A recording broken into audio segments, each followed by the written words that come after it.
Welcome back to The Meaning of Men, the show dedicated to helping men find meaning, purpose, and resilience in their lives. I'm your host, Simeon Atkins, and today we're exploring the challenges and opportunities facing boys and men with one of the most influential voices in this space, Richard Reeves. Richard is the founder of the American Institute for Boys and Men, chair of the UK Centre for Policy Research on Men and Boys, and author of Boys and Men. Richard shares why he believes we've entered a turning point in how society addresses the issues affecting men, from education gaps and employment struggles to the crisis of male mental health. We discuss why progress for men doesn't have to come at the expense of women, the urgent need for positive male role models, and why fatherhood isn't just vital for children, but for fathers themselves. Let's get into it. Richard, as we sit here today, what is the primary mission in the work that you're doing? I would have said it is to draw attention to the problems and challenges of boys and men and broaden the space to talk about it. But actually, I think the good news is that I can now say that it is to be promoting and supporting actual solutions to address these problems rather than continuing to have to persuade people that there's a problem worth addressing. So we're recording this in August 2025. I did not think, candidly, we'd be in such a good place on this issue as we are even a year ago. Now, speaking in the US now, where there's just been a raft of governors really working on this issue, I think that the ice has really broken around this issue. And obviously in the UK, we have a men's health strategy, growing interest in the issue within the UK. I'm proud to be chairing the new UK think tank on this issue, the Centre for Policy Research on Men and Boys. And so I really do think that the progress on this has been pretty remarkable, frankly. So yes, now it is to find and advocate for and replicate effective solutions to the challenges facing many boys and men. You're truly one of the leading voices in this space, and for me personally have been my biggest inspiration. In funnily enough, actually, the name of the podcast. No, my pleasure. Funnily enough, the name of the podcast actually comes from an episode that you did with Stephen Bartlett when I was really trying to think of the North Star of what I wanted the show to be. And you were talking so eloquently about the conundrum that a lot of men find themselves in these days about what it means to be a man. And we're going to really go into that in a lot more detail later in the conversation. And I know there'll be a lot of people listening that will be familiar with your work and the American Institute of Boys and Men. But I want to make sure that everyone's on the same footing from the off. So could you just give us an idea of who you are and the journey that's led you on the path to where you are today? Sure. Well, first of all, congrats on the podcast and the title. The name of the podcast is like the $1 million question that I think culturally that we're facing for sure. But yeah, so I'm a Brit by background, in case that isn't obvious. But I grew up in Peterborough, just north of London. Then worked in journalism, politics, academia in London. Ended up actually working for the coalition government. I was strategy director to the Deputy Prime Minister, Nick Clegg, after running a think tank and writing books about philosophers and stuff like that, but really a kind of policy person. And then in 2012, 2013, transitioned over to the US. My wife is American, and we wanted to finish raising our two youngest sons in the US. So came over here and then was in DC working for the Brookings Institution, which is the kind of venerable think tank certainly of the US, arguably the world, working on issues around inequality, education, and social mobility. It's like barriers to opportunity is really the through line of a lot of my work. And because of that work, I just kept seeing these data points of like what's happening to boys' education, what's happening to men in college, what's happening to men at work, and just seeing a lot of evidence that there were a lot of challenges there, and then not much evidence that they were being addressed in a good faith way. In an empirical way with like data and with research and also kind of with empathy as opposed to an eye roll, right? Which is really what I got from a lot of my colleagues when I raised the issue, and all of whom lined up to warn me against even writing on this issue. And then I'm a dad. I've got 3 sons and they're all in their 20s now. And the conversations about what they were learning at school and what the messages were about gender and so on, particularly during that period, were really part of the dinner table conversation as well. And so after enough commutes between an office where I was looking at data points that worried me on boys and men, and conversations with my sons, I thought there really is a lot more going on here than I'd realized. And the more that people said it was a fool's errand to go into this territory, the more convinced I became that that was a necessary thing to do, because if boring people like me can't talk about this, then who the hell can? I mean, like, the motto of my new institute internally is keep it boring. Has to be boring. And as my son said, well, you're definitely the man for that job, Dad. And that's, true to the extent that A, I am the man for that, but B, like, there's so much culture war stuff. There's so much lack of good, bad faith conversations about this on all sides, frankly, that just having a straightforward data-based conversation about boys and men seemed like a radical act in 2022. You were saying there at the start of the show that you've pivoted in terms of getting the conversation out there to now actually driving change in policy. I wonder if we had a metaphorical thermometer in the room where we would gauge the heat of conversations around boys and men. And I guess to an extent it depends on what that topic is. I heard you speaking with Chris Williamson about the fact that you have been in the past very deliberate about the kind of conversations that you're driving, certainly initially, because there'll be certain conversations that people are just more ready to have, and there are still certain conversations that probably is still a little bit too hot, if we're using the thermometer analogy. But sort of like broadly speaking, where would you say we're at with this conversation at the moment? So just to clarify the scale here, like what is high? What does high on the thermometer mean in this analogy? I would say hot would be no go. You said eye roll. I would say that's sort of like real gag reflex when you bring up certain topics, and then low would be we're able to have a very open and methodical conversation around it. Yeah, that's actually a really nice way to think about it. So I would say that in 2020 and 2021, when I was trying to find a publisher for my book and being turned down by every publishing house in the US, it was probably 85, 90. We obviously going to use metric here. And I would say it's now 50, high 40s. Going in the right direction. Definitely, and quite rapidly, right? That's not very long ago. And I think there's all kinds of reasons for that kind of in the US. But I also do think that there's just such an accumulated weight of evidence now that this is just a real issue that would be it's just stupid to neglect, and enough people just getting past the zero-sum frame that was getting in the way, that somehow caring about boys and men meant you didn't care about women and girls, and you somehow had to choose between the two, which is kind of both sides were playing that game for a while. But I feel like there's enough people that are just over that now and want to talk about this, and it turns out that there's enough demand to have the conversation that once the space was right, then it was good to go. I will say it hugely varies by context. And one of the challenges I have sometimes is that I walk into a room that I think is at 40 on your scale, right? So I can just go straight to it and get it. And then I realize partway through, no, they're at 8, they're still at 80. And I'm like, oh shit, I have to go back. And then the other, but also the other way around, I also kind of go into rooms where I think, oh, this is going to be a really tough crowd. So I was at a private gathering recently of like all women's groups, very progressive. And you might think, okay, this audience is still going to be at like, 80? But they weren't. They were at 30. I mean, the impatience that they have is like, yeah, we know you don't hate women. Yeah, we know we've got to get on with the boys. We know it. This matter. Yeah, get on with it.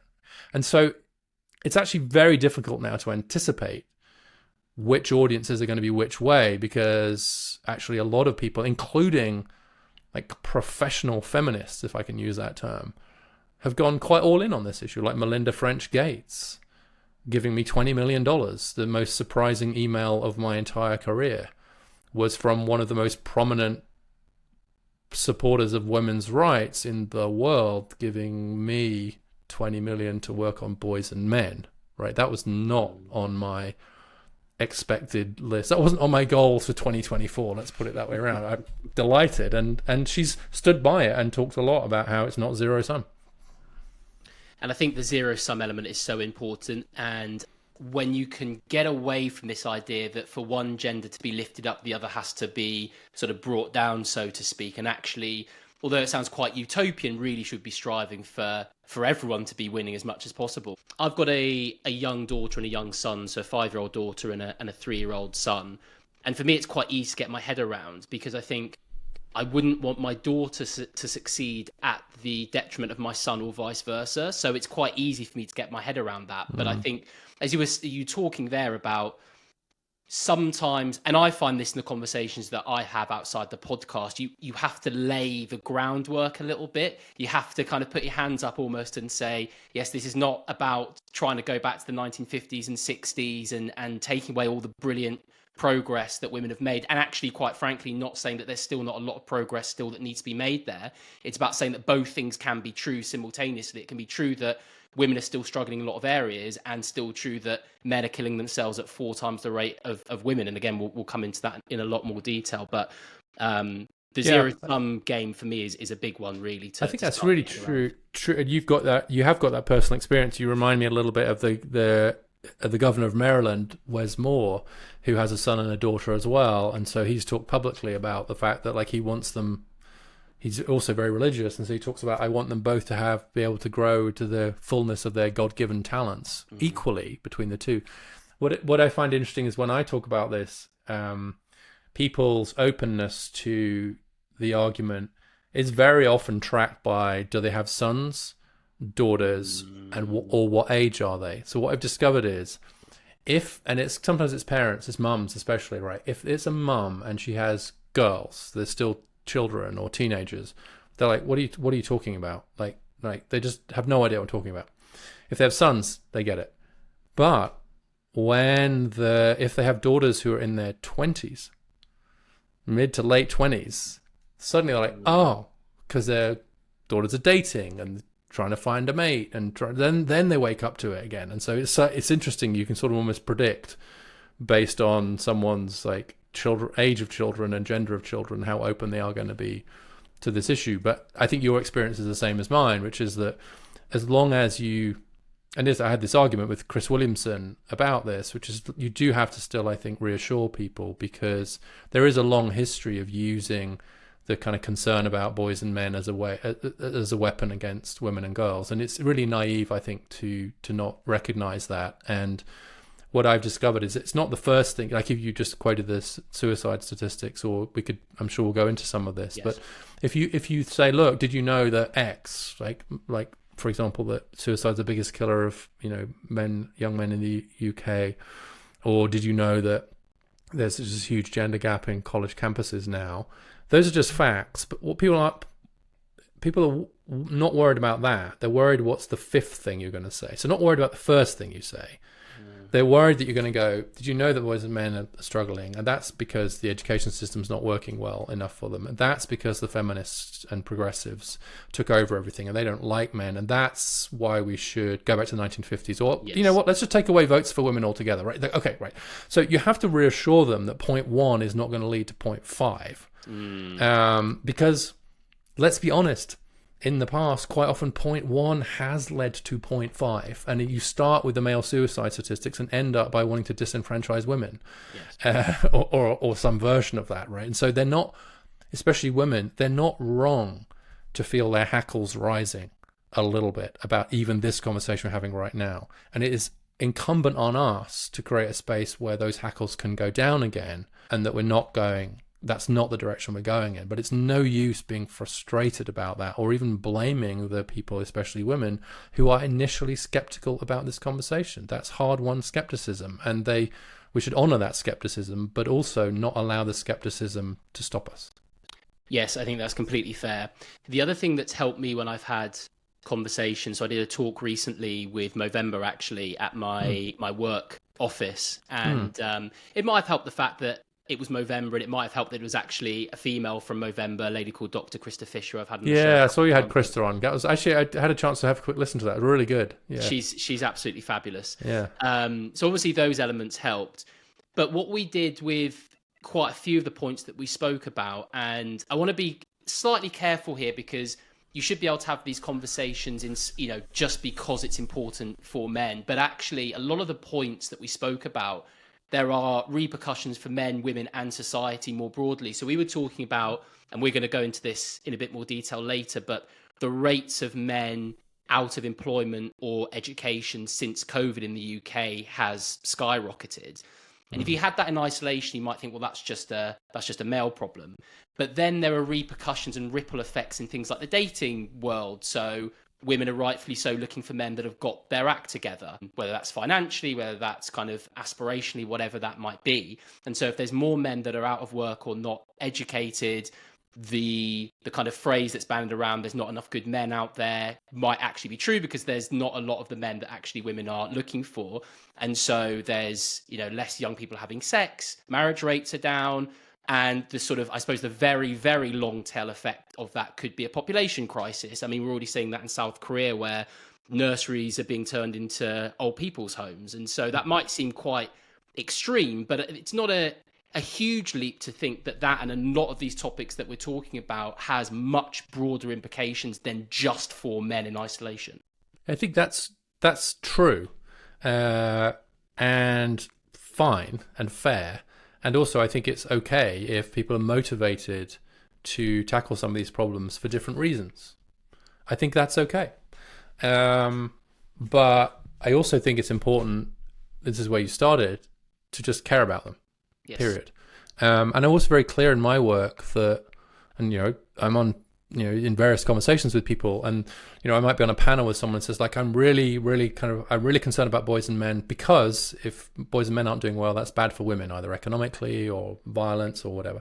And then somebody else says, I'm really worried about boys and men because if they're not doing well, then they're more attracted to kind of more populist or reactionary kind of forces. That's bad for democracy. And I go, fine. Somebody else said, I'm really worried about boys and men because the decline in labor force participation is really affecting our economy, and like, fine. And then it comes to me and I would just say, I really care about boys and men. Mm-hmm. Mm-hmm. And I'm not actually disputing anything that anybody before me said, right? Those are all perfectly correct. But my concern about boys and men, and I think this has to be true for a lot of people, is not conditional. It's not conditioned on because X. And I think that's where we should all aspire to end up. It's not that it's not true. It's just that it should not be the main motivation that men doing badly or boys struggling means X for the economy. Because, like, let's do the counterfactual here. Do we care about women's health because women being unwell is bad for GDP growth? Bad for poverty rates, bad for children's well-being, whatever. Yes, actually, women having high levels of sickness is bad for all of those things. But it's also just bad. And I actually don't think the advocates who are saying we should focus on women's health and the specifically gendered aspects of women's health feel the need to justify that by saying, because if women are, they might have a tagline like, if women are healthy, communities thrive, whatever, also true. But it's not conditioned, and we need to get to the similar place, and that's where I am in terms of the work I'm doing around boys and men, which is that it is unconditional concern for the challenges of boys and men. Yeah, I completely agree with that. I guess it comes back to your point before around there are just some groups where you have to, I guess, pay the entry fee, so to speak, in terms of they're not quite ready to just talk about the problems of boys and men because of boys and men, and so that's one way to start to it's one way to soften it. But I prefer the way you just did it a moment ago, which is to say that two things can be true at once. There's still a lot to do for women and girls, and there's a bunch of stuff to do for boys and men. Let's do both. And by the way, doing stuff for boys and men should in no way mean rolling back the progress of women and girls. Okay, you've set the stage. Now let's go. Rather than the second model, which is we should care about boys and men because if boys and men, it's bad for women and girls. Now, to be clear, I have no problem with people saying that. So, Melinda French Gates, when she's justifying funding me, has said, "Look, it's bad for women and girls if men are struggling," and I'm about women and girls, and so her desire to support boys and men is in very large part motivated by her view that it'll be good for women and girls in the long run if boys and men do better. I've actually called my fund, using the that she generously gave me, I've called it Rise Together, in exactly the spirit that you were just talking about with your son and daughter, which is that we rise together. And so I do think that's true, but there's two parts to that story. I've heard you say that we're in the early stages of a cultural revolution. What do you mean by that exactly? And how is that impacting the role of men in today's society? Yeah, so I think that when I look at the data, I'm not an economist by training, but I've spent a lot of time around economists and thinking in quite an empirical way, thinking about data and so on. But actually kind of ended up concluding that we need anthropologists more than economists to understand what's happening here. In other words, it's about culture, at least as much as it's about economics. I think it's underpinned by a dramatic economic shift, arguably two, but one is even more dramatic than the other. The first shift is just a transformation in the economic relationship between women and men. The economic rise of women is, I think, the biggest economic liberation in human history. Like if you just take it globally and you think about what it's meant. And it has completely transformed the economic basis for family life and relationships between men and women completely. So in the US, I don't know the UK figures, but in the US now, 40% of women earn more than the typical man. In other words, more than the guy at the median, 40%. So that's not 50%. It's not equality. But in 1979, it was 13%. Right? So we've seen a near quadrupling. Right? So in other words, in 1979, when I was 10, I'm much older than you. When I was 10, pretty rare was the woman who would have been in the top half of the male wage distribution. Now it's 40%. 40% of breadwinners are women in the US. That is a completely different world to the world that my parents knew. And a somewhat different world to the world that even the one I knew. And that has massive cultural consequences. If you take the model of the family, which was about the breadwinning male and the homemaking and child-caring female, and basically just completely renovate that, abolish it, arguably, which was the point of the women's movement, as Gloria Steinem famously said, we're going to make marriage a choice rather than a necessity. That has to a very large extent been achieved in advanced economies, and it has huge cultural implications because what does that mean for men? What does it mean for the role of men? If until literally yesterday, culturally speaking, we had a very clear role for men as provider, protector, breadwinner, right? Head of household, right? Very, very clear role. Yesterday, in cultural terms, a couple of seconds ago, maybe, right? And we've just completely transformed that. Then to come back to you, what does that mean about the meaning of man? And it has to mean something different in 2025 than it meant in 1975.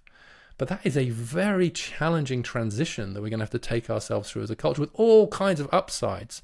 But it is unbelievably naive to think that that is just going to happen peacefully and easily all by itself. That you can just literally abolish the traditional male role essentially overnight, not replace it, and then step back and say, yay, go us, right? I mean, that's the cultural show.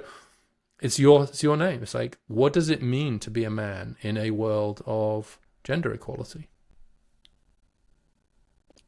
I've heard you talk about the evacuation of neediness in relation to this, and I think that was a real penny drop moment when you were talking about the fact that essentially there's been an evacuation of neediness for men, and almost the opposite has happened for women, which is obviously great to some degree, but for what does that mean for men? There hasn't been a new script, so to speak, for men. And I'm always very interested in the root causes of things rather than necessarily the very obvious things. So if I take the example of online influencers, so like the Andrew Tates, for example, I see a lot of focus on them and maybe trying to shut them down. And I don't think that's wrong, but I always think, well, what is actually driving boys and young men to these kind of voices? And I think that some of that is partly because of this evacuation of neediness and actually the question of what does it mean to be a man in today's society. And at the moment, the only two very prominent choices I can see is the very far right, Andrew Tate, sort of Donald Trump, hyper masculinity, misogynistic type view of that, or the complete opposite, which is you need to be more like your sister, you need to be almost more feminine, essentially. And there's this huge middle ground, which again is largely where the podcast came from, really, is just trying to explore this middle ground, which might not get the algorithms and the clicks that the other sides do, but I think it's really important. Yeah, well, I like the way, I think you framed it exactly right, which is that there is this sort of fear that young men in particular get caught between those two poles, right? They're told on Monday that they need to be more feminine and cry more and, discover their emotional inner side and stop being so masculine and toxic and in the man box or whatever. And then on Tuesday they're being told they're not masculine enough, they should man up and they're a soy boy and they should pay for dinner and work out more and whatever. And then Wednesday they go back to the... And so it's like, basically I feel like it's a bit like pinball in a way. If you're not careful, and you can understand how at a certain point you just want to find some security, you want clarity. So it's incredibly unclear right now. There's actually an essay going around here from Slate Star Codex, Scott Alexander, who's a blogger, was caught in some controversy in the past, and he does an essay competition. So there's an anonymous essay from a woman about dating in the Bay Area. She's a 20-something, but it's all about men, and a lot of it's very similar to the language that I think you and I would use about it. But she talks very interesting about about formation and the formation of boys becoming men, and the ways in which every society has engaged in that task with the utmost seriousness. Because boys don't become men just with the passage of time. Yeah. And the process of boys becoming men is a more culturally important one than the process of helping girls to become women. And that is because the reproductive role of women is just at some basic level. And it's in this essay where she just said, look, when it comes to it, in every society, they have sent the men out to fight, not the women, because they wouldn't last very long. You do need the women reproductively in a different way to men. And I'm not suggesting that we're living on the savannah or anything like that, but I am suggesting that we haven't changed all that much, that we don't still need to find scripts and rites of passage and institutions through which kind of boys become men. And absent that, I think you're exactly right, that there's just this sense of loss and a hunger for formation. I mean, long before Tate, you had Jordan Peterson in his 12 Rules for Life, which actually just, the rules themselves are banal, but it doesn't matter. There were rules. Mm. And what's interesting about that whole space for me is not the supply, it's the demand. And I think you're right that there's a focus right now too much on the symptom rather than the cause. And I have written a couple of, I should say that my story about Andrew Tate is that I was finishing up my book and my youngest son said to me, well, if you're writing about men, you have to write about Andrew Tate. And I uttered the sentence that many parents have uttered in the years since: who is Andrew Tate? Probably not so much now, actually. But at the time, so I looked at him and thought, no, I don't need to deal with him. He's a fringe figure. Didn't talk about him. Of course, I've spent the last few years talking about him, and I have written about him. And I think that he's answering a question: how should I be a man today? That is a perfectly reasonable one. And if we don't like his answer, we better have some better ones. Yes. And our answer can't just be, well, be like your sister, or don't be like him, don't be toxic, the long list of don'ts. Don't say this, don't do that, right? I do feel like we've sent out a lot of young men into the world with a long list of don'ts. They're very well schooled in the things they should not be or do, but not very many do's. And this is the neededness point, which is do we still need you, not despite the fact that you're a man, but because you're a man? And I think the answer to that is hell yes, because fathers, different and equal to mothers, bring different gifts, skills to the parenting enterprise. Fatherhood is a load-bearing wall for a successful society. And so we have to be very, very careful not to throw fatherhood away, even as we move towards gender equality. We need men because actually that men are how you help boys become other men too, so civic institutions, kind of, etc. And let's be honest about this and say there are plenty of roles and jobs kind of in society that are still overwhelmingly male, and they tend to be the ones that are most dangerous and most risky.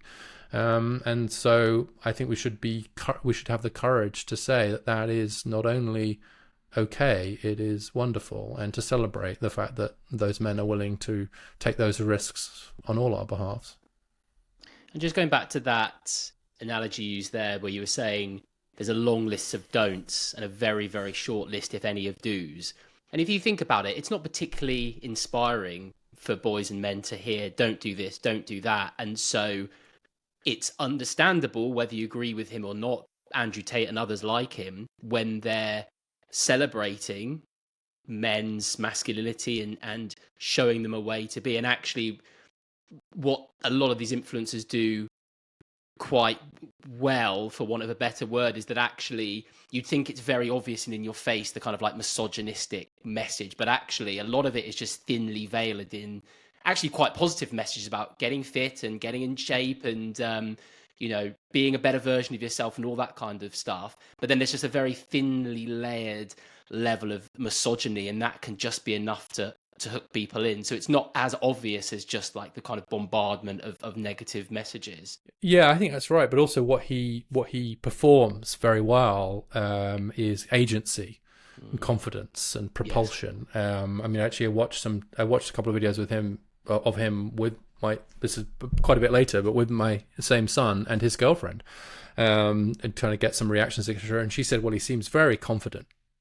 That's what she said, right? That was one of her takeaways from it. And he does show agency. And I think that there's back to this like don'ts and do's, right? There's a danger that you kind of paralyze men into a kind of state of like, just, I don't really know what to do. And here you got someone who's like, definitely knows what he wants to do. The trouble is what he wants to do is very bad in many cases. I was thinking about this. My mother's Welsh. Welsh is her first language. And there's a word in Welsh, which I didn't quite find a way to get into the book. It would have been too complicated, but the word, and your Welsh listeners will appreciate this, is hwyl.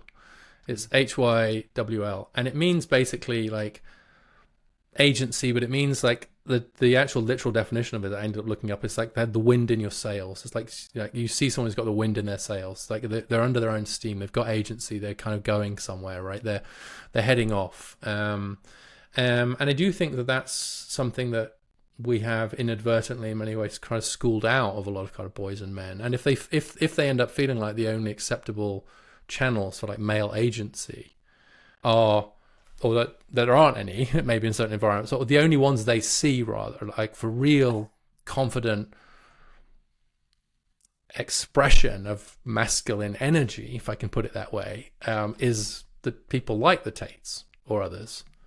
Well, we shouldn't be surprised if they gravitate to them, because you've said like if the alternative from the left is like be like a sister, it's like be a Tate or a girl is not a great choice. But it could also be between that and actually feeling very passive, very paralyzed, very checked out. The retreat. I really think there's a lot of retreat going on, and I understand that, and I have a lot of sympathy for it. And I think that's something that's missed in the current moral panic about a lot of this stuff, is that it's not the guys acting out that we need to be most worried about. It's the guys who are checking out. Mm. And we started to touch on it there, but how is this shift affecting the mental health challenges that we're seeing in men now? We obviously talked about the fact that men are 4 times more likely to take their own lives than women. One of the other really shocking stats actually that I've heard you talk about recently is in the US, if suicide rates for men had been the same as those for women, approximately 545,000 fewer men would have died since 1999. The other one that really actually got my attention as well was growth in suicide up until 2010 was driven by middle-aged men, so like 30s, 40s, early 50s.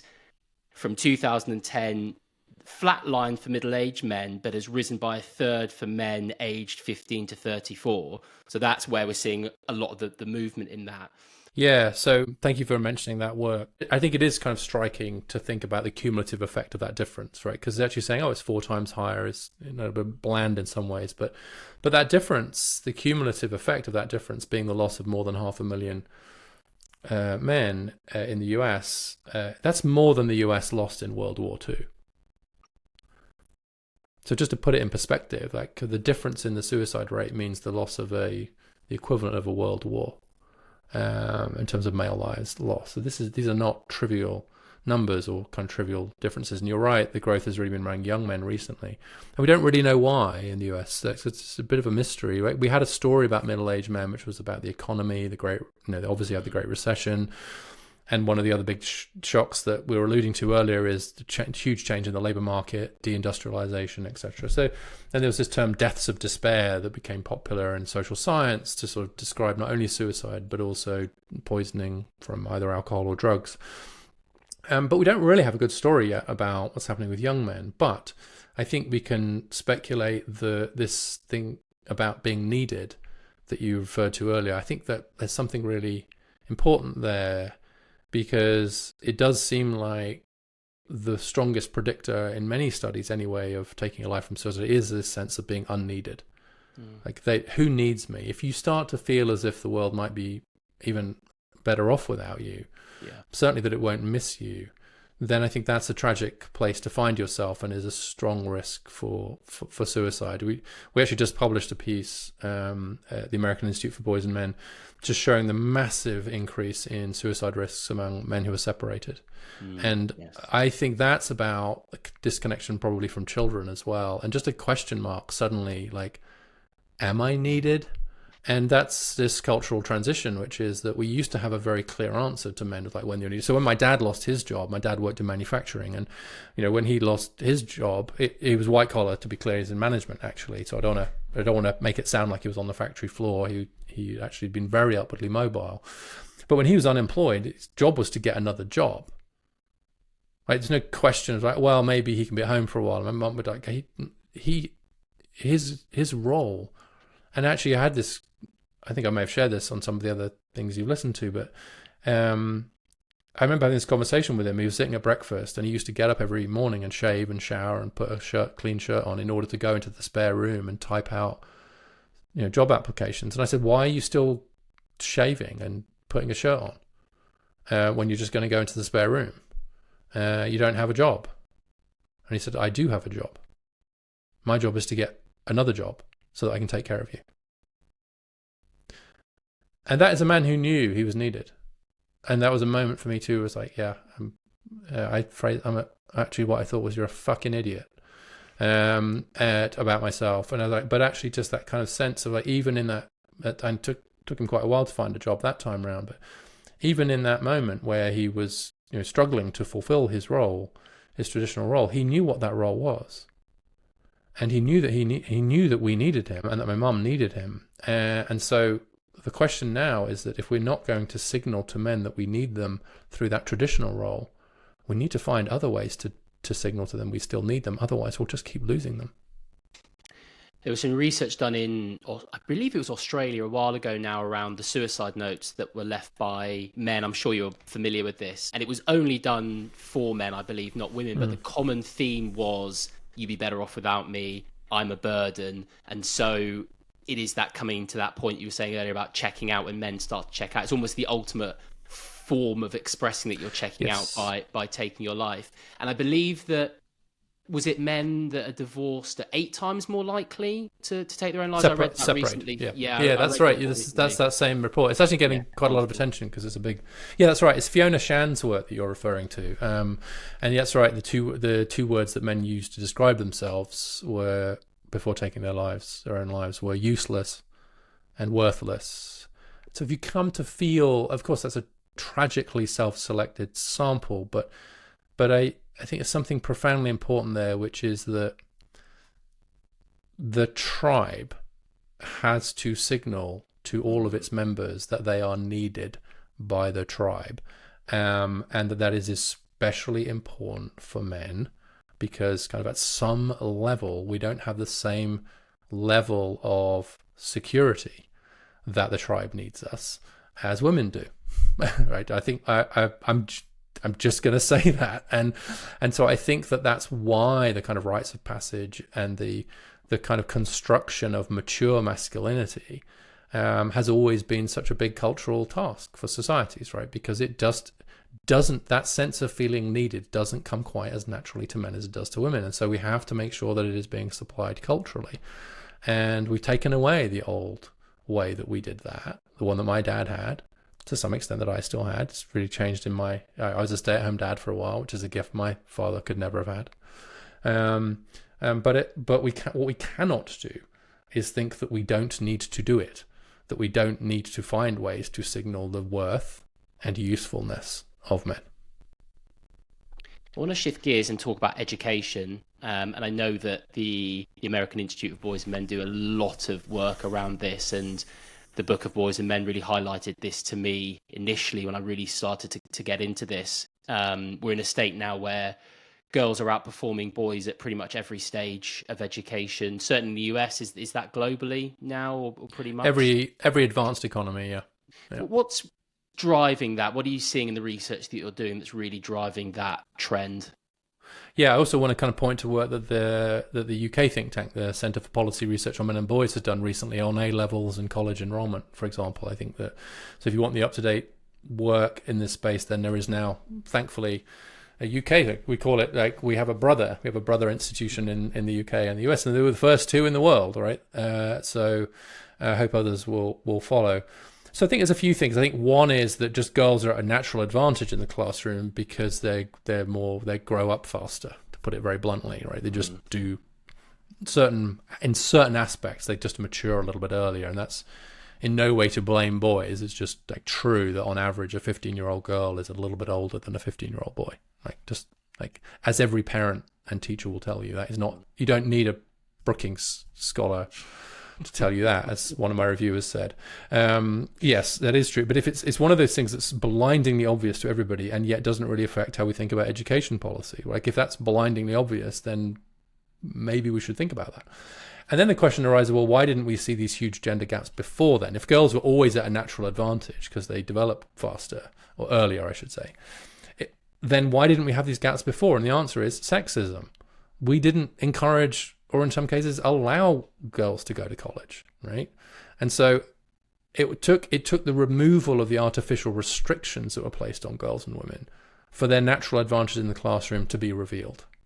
And it's happened very fast. I mean, I think that to have had such a dramatic increase in the gender gap in this direction so fast, just within a few decades, that to me can suggest that can only be because there is some sort of natural advantage there, right? That feels structural to me.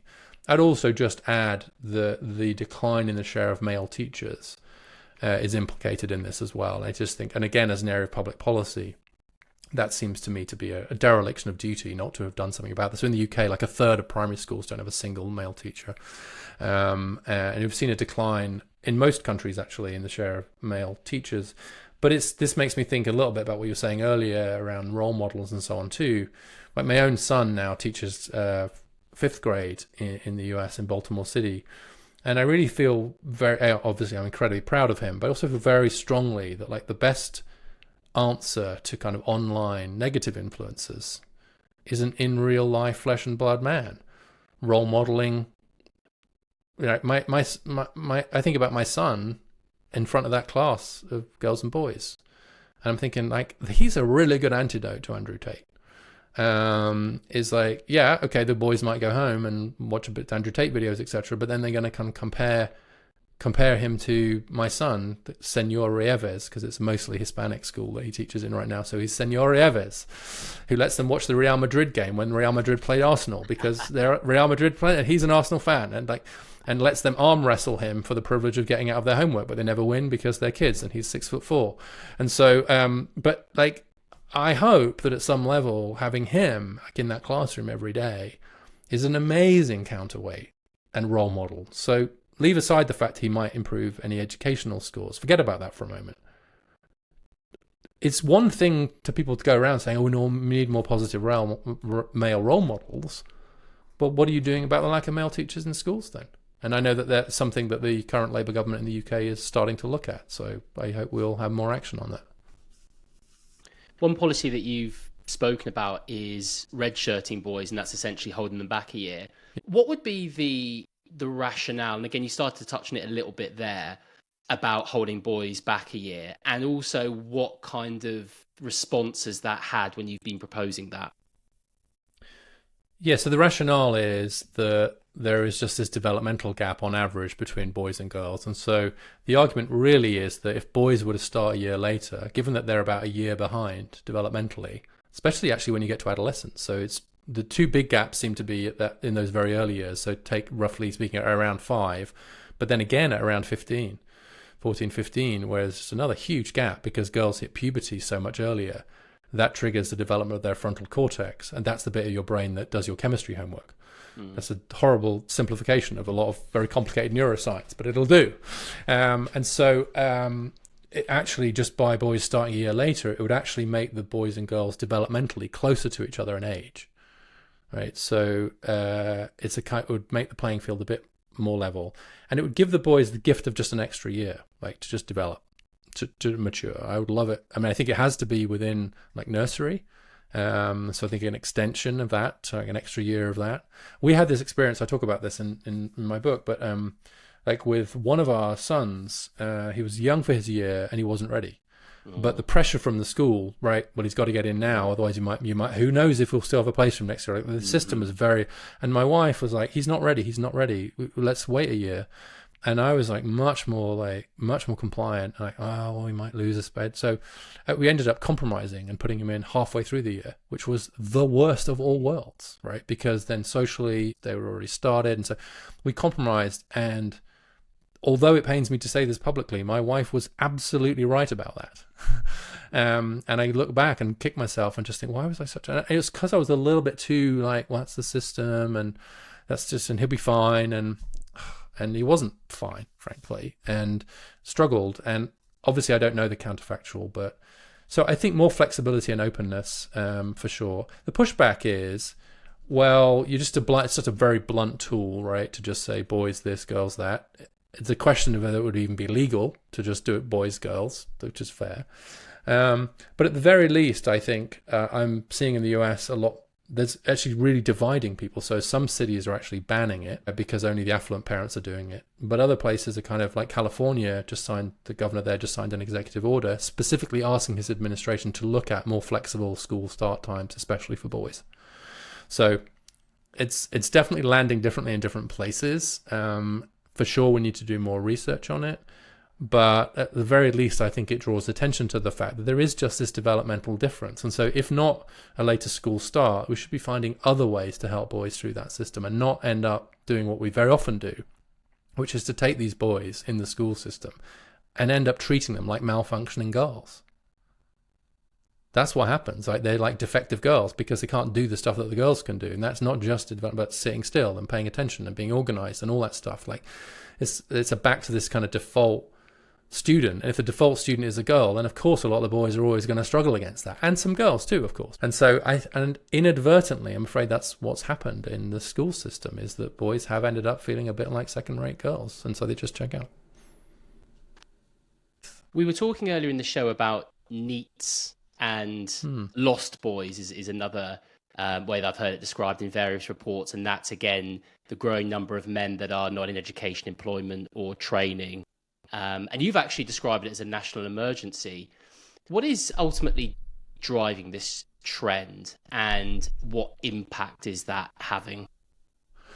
Yeah, I mean, I think when you get to, so in the US, similar numbers I think in the UK, but I know that I have the US numbers just closer to hand, is that if you take men aged between 20 and 24, 1 in 10 of them are neither in work or school. So they're not earning or learning. It's 1 in 10. So that's like you're effectively kind of decimating a whole generation, or at least a whole cohort of men, for reasons that we don't fully understand. Now, when women aren't in education or training, they're much more likely to be caring for children, or caring for somebody. So I wouldn't count that as, disconnected, because they're doing caring work, but that's not true for men. So we don't really know what they're doing. But I think the reason I think it is such a big problem is because if you don't have a kind of strong start, like if you start out in life with such levels of disconnection, then it comes back a bit to what we were talking about before, about having structures and kind of purpose and deadlines and meaning and being needed and stuff. Like, I really worry about those group of men, and it might relate to some of what we talked about earlier around mental health, but it's like, when you ask yourself the question, when you get up in the morning, whether you're going to do anything. For men, I think, even more so for the women, I think it depends on whether someone's expecting you to do something and someone needs you to do something. Does your employer need you? Does your family need you? Like, your kids need you to get up and feed them, right? And you need to do your work and go to your job so that you can have a house, and like your wife needs you and you need her in various ways. But I sort of worry about those guys. Okay, if they're not. What are they doing? What's their supply of need? And I think that's why it's not just an economic problem. I think it's more back to where we started, almost a cultural issue. If you've got so many young men that just aren't connected to any institutions, especially of work or family, in this case, not work, family, or learning, then what are they connected to? And disconnection is, I think, a huge predictor of all kinds of other problems. It goes back to what we were saying earlier about the evacuation of neediness as well, the less things that men are needed for. And I think that it's sometimes less obvious what men are needed for. And I know that we spoke about that earlier. And I think for me, and I think it's true for a lot of people, but I feel for men in particular, a lot of identity and importance is placed around work and your job and your career, which is actually quite a tightrope that you walk, because as soon as that's taken away from you, then you have this sort of like loss of identity. I mean, you see it with professional sports people when they have to retire, and all of a sudden, if they don't have something else lined up, then they can have this real vacuum of self-worth and identity and meaning and purpose. So I can certainly see how that trend would be having a really detrimental and negative impact, as you were saying, not just from an economical standpoint, but also just more socially for men as well. Yeah, so on the one hand, I think that we want to make sure that, as you suggest, that men don't put all of their eggs in that basket, right, around the work basket, because it's less predictably the way they're going to be needed, or we're going to be needed. But on the other hand, I'm fresh off just looking at this recent piece of research looking at retired people, and it found that the men who keep working past official retirement age are much happier than the men who don't. Whereas for women, it was very much more of a mixed picture. If the women were doing like high status, well-paid work, they were happier, but not if they weren't. And so the basic summary of that was that for men of that particular age group, just work was good for their happiness, period. Just work, any kind of work. Whereas for women, it kind of depended what the work was. And so I think and we do know from other studies that kind of work orientation is positive for men's kind of mental health. Like an orientation to work is actually good. And so it can go too far. It can become workism. You can be too identified with it. But the more I think about this, the more I think we want to be really, really careful not to somehow problematize or even kind of pathologize the desire of men to work and the need for men to work. And, at the risk of kind of pushing it probably further than the evidence would currently bear. And certainly this is an evolving thought for me, but actually, because again, for women at some subconscious level, the work of raising children is like so encoded that maybe the need for other kinds of work is just a little bit less psychologically necessary than it is for men, at the average. Now, I want to be clear. I mentioned earlier I was a stay-at-home dad. I worked very hard when I was a stay-at-home dad, but I almost did have to a little bit turn it into kind of a job. I organized a cycling group to go up to the school, and I started running the scout group and got organized with stuff. And I was working when they were at school, so I was still doing some professional stuff. But I do think I brought a bit of a kind of work ethic and maybe even slightly kind of masculine way of parenting. Well, definitely a masculine way of parenting to my time at home. But that's good because dads are awesome. And that feeds actually nicely into the next point I want to talk about, which is the importance of children for fathers. You said earlier around the fact that we need more anthropologists on this subject. I've been fortunate enough to have Anna Machin on the shows, who's obviously I saw that. Yeah, she's been such a big influence on me too, by the way. She's the business. I had a really nice memory actually. So I was listening to her book Life of Dad while I was decorating my daughter's nursery. It was back in 2020 and it was like peak pandemic. And so I had this like quick dash to B&Q to get some paint, mask on, dash back. And I was painting the room and I was listening to Life of Dad and just transfixed by just the way that she was talking about the role and the importance of fathers for children. And we had a fantastic conversation about it. But I know something you're very passionate, and actually I think it's something that I haven't really spoken about a lot, is the importance of children for fathers. What are some of the conversations you've had around this? What is that telling you, or maybe some of the research that you've done around not just, again, the importance of fathers for children, but the other way around too? Yeah, it was a huge mistake that I made in my previous work. When I finished my last book, I talked about the importance of fathers for children and gave all the outcomes for kids with engaged fathers, educationally, psychologically, etc. And I had this quite important experience where I was actually out talking about my book somewhere, and there's a line of people to talk to me afterwards. To be clear, it wasn't a very long line, but nonetheless, there was a line. It was long enough to be called a line, as opposed to a circle. And at the back of the line was this guy he had his eyes down. Most of the audience looked like kind of pretty professional, kind of middle class, to use UK terminology. This guy looked much more working class. And he said, look, I heard what you said about how important dads are for kids, but I didn't hear you say anything about how important kids are for dads. And right now, being a dad is all I've got. And he was quite tearful and actually thought, fuck, that's not how I think about myself. I don't just think of myself as an intervention in my kids' outcomes. I was thinking like a bloodless social scientist plugging fatherhood into the equation for like high school, for college going or whatever, right? It's like, okay, sure. But the identity of being a father, the engagement of being a father, the sense of neededness and purpose and structure that comes from being a father is something that I just didn't talk about at all. And that was a betrayal of my own experience, but also just completely ignoring, there is very strong empirical evidence that actually like dads who engage, they work more, they're healthier, they live longer, they're happier.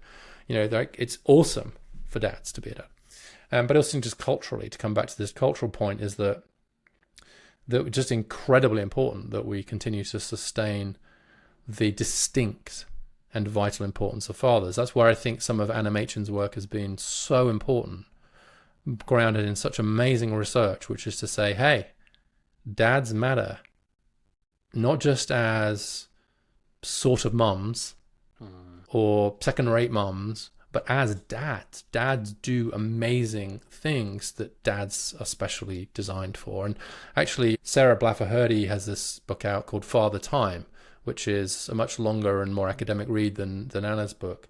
But she talks about some of the hormonal changes. And maybe Anna talked to you about this, but like, when dads throw their kids up in the air, yes, they get an oxytocin spike. And she, that's something that I just find a beautiful finding. And I talk about a lot now because it's very important that we elevate and honor the distinct contribution of fathers, and that actually is part of the answer to the question implied in the name of your podcast, which is actually one of the most important meanings of men, and arguably the most important meaning, is to be a dad. And so I really screwed that up, and I am on a bit of a mission to make up for that mistake. Yeah, for me, it helps expand terms like provider to mean more than just going out to work. Actually, providing could be just there with your kids, whether you're a stay-at-home dad or whatever it might be. I think the other really, we spoke about so many great things, but obviously in the West, we get very fixated by biological fathers, whereas Anna was talking at length about the fact that fathers could be it could be a coach, it could be a primary school teacher, although I know they're in decline, but if we're lucky enough to have some of those, family, friends, it really does expand out from that.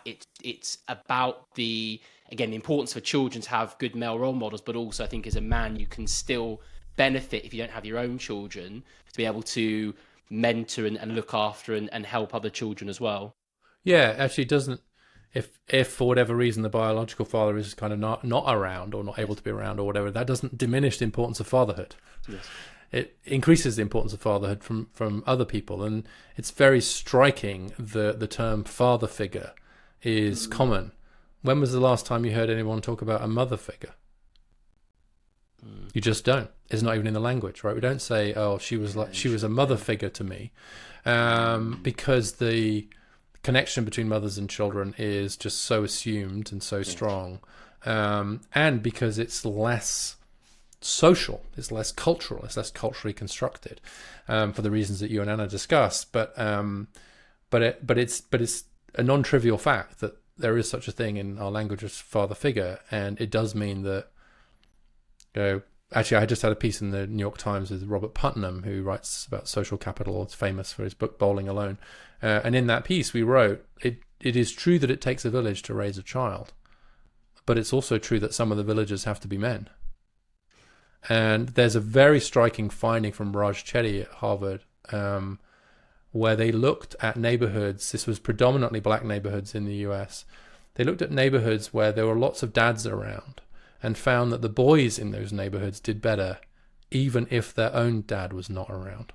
Right. So they dubbed that father presence, right? Just that there being dads around seemed to improve the prospects for all the boys there, independent of whether or not their own dad there. So it wasn't just because there were more dads around, it meant there were more kids with their own dads around.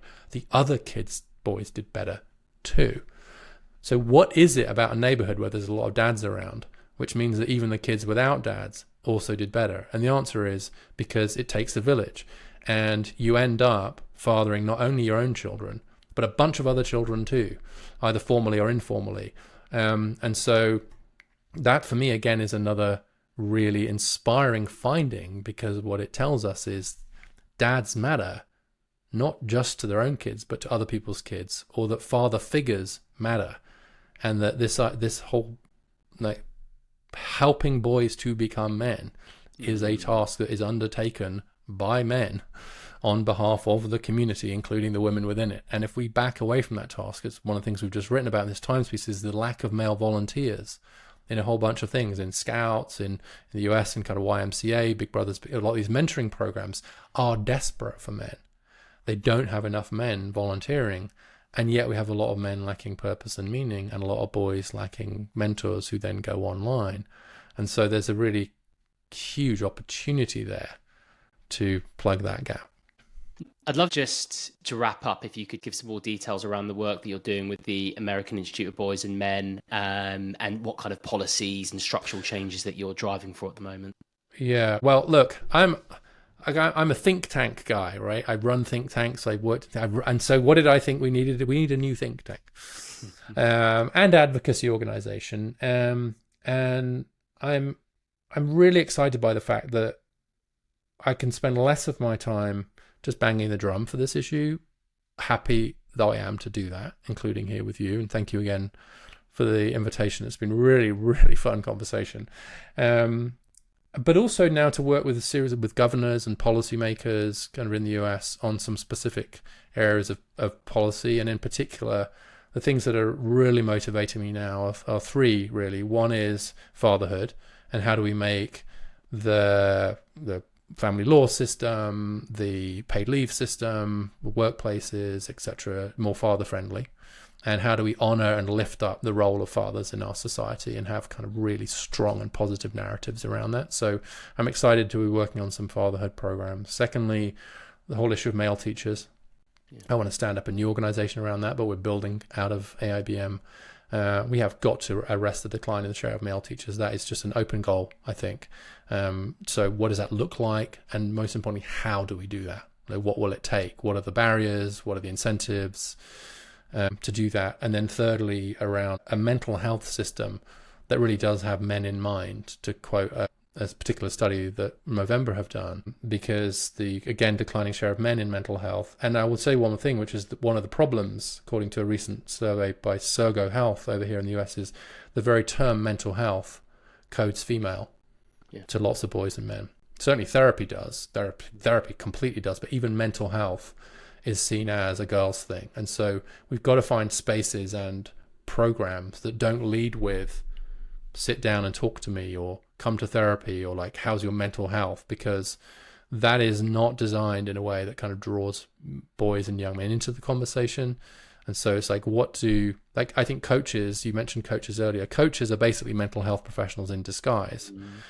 But don't take the disguise away.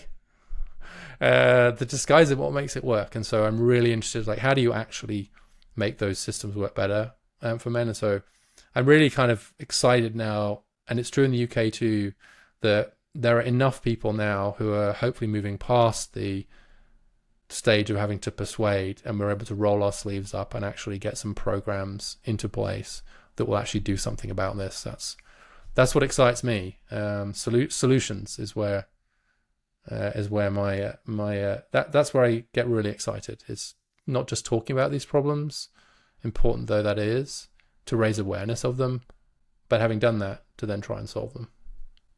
Richard, thank you so much for your time. You are and continue to be a huge inspiration to me and others in this space, and it's been a real pleasure to have the opportunity to speak to you today. And I'm sure that people that haven't come across your work before, having listened to this conversation, will certainly be seeking more out of it. So again, thank you so much for your time, and hope I can speak with you again. Yeah, well, thank you. Well, I hope they keep listening to your podcast. Thank you for your work in this space. Not everyone would do what you did. Not everyone listens to animation while they're painting a wall either. So thank you for your work. I think it's going to take all of us to do this in this kind of spirit, this kind of conversation. It's really, really important work. So thank you. And thanks again for having me on.